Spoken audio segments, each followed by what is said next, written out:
Do you have both sun and shade areas? We do. A biggest part of the garden is full sun, but we have two areas. One of the gardens is semi-shade, where it might receive some shade in the early morning, and then another one is full shade all day long. Do you ever receive plants from other people too to plant here in the gardens? Well, besides the plant breeding companies, we do. I mean, there are, besides the flower trials, such as strawberry trials and raspberries and pepper trials that we have, they send us a seed or they send us the plants as part of that trial. How many memorial gardens do you have now?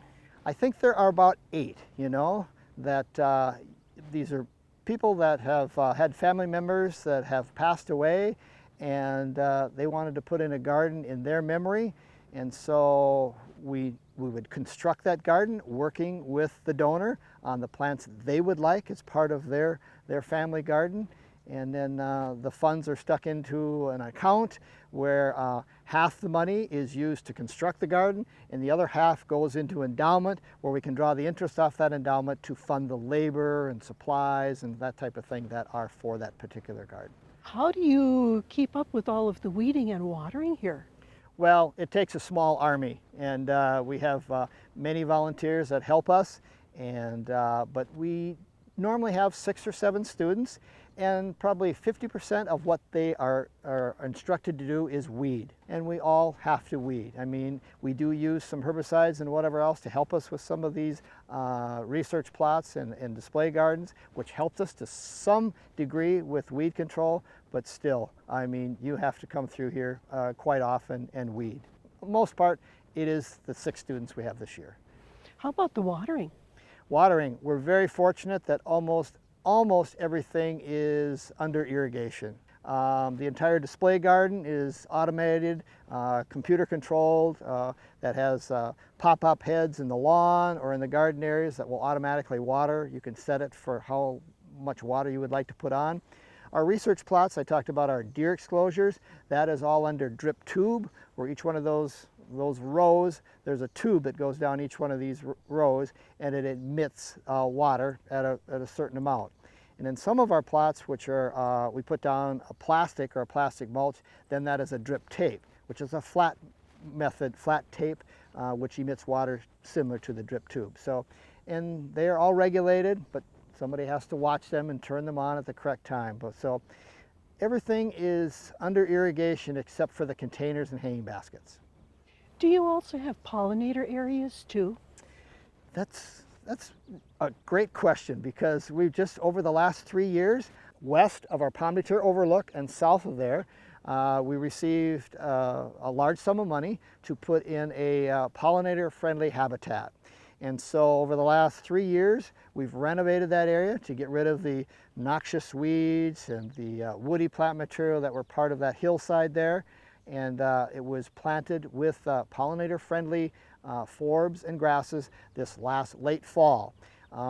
It's been, of course, very dry this year, so hopefully they are just still sitting in the ground. They will germinate when the conditions are right. All we're doing right now is mowing off the weeds to keep things under control. But that within the next probably 5, 6, 7 years, that area should just explode with pollinator-friendly plants in that. And that is along a trail, and there's some information kiosks there and some educational material that people can read about, and hopefully they can follow some of the same practices in their own home and garden. So is that a walking trail or a biking path? Both. It's a walking trail and a biking path that leads through that pollinator area. Do you have educational classes out here too? We do. Our largest event is called Horticulture Night, which is always on the last Thursday in July, which we've been very, very fortunate. We bring out about 1,500 to 2,000 people that come for that major event, annual event. And, but then we have other programs that are once a month, 10 times a year, called Come Grow With Us, where they're normally held at noon hour in the winter months. They'll take place in our auditorium. And in the summer months, it's usually around 6 or so, and we'll have that educational event in the garden. So many different people, educators, master gardeners, people that are experts in their field, help us educate those people during those events. Oh, I have to find out a lot more about Hort Night. This year is our 50th anniversary of Horticulture Night. It's been taking place for 50 years. So many different types of Vendors and educational booths will be part of our event. We'll have 7 stops randomly located throughout the garden. Pollinators and 50-year anniversary garden and herbs and many different things that are taking place on the last Thursday in July. Can anybody come to that? Oh yes, you don't have to register, you don't have to sign up, you just come at any time. If you're coming from a distance, look for the wind turbine, which is part of our property. Come up Highway 329 and someone will help you park your car in the appropriate place. Is it always on the last Thursday in July? Forever. It's been that date, yes, right. And I've held true to that, and people have wanted to maybe change that, and it's the last Thursday of every July. Is there a charge to come? No, there isn't. It's free, yes. And we've kind of held to that. You know, a lot of other educational events usually cost or whatever else, but this is a free event. Do you sell plants at that Hort Night?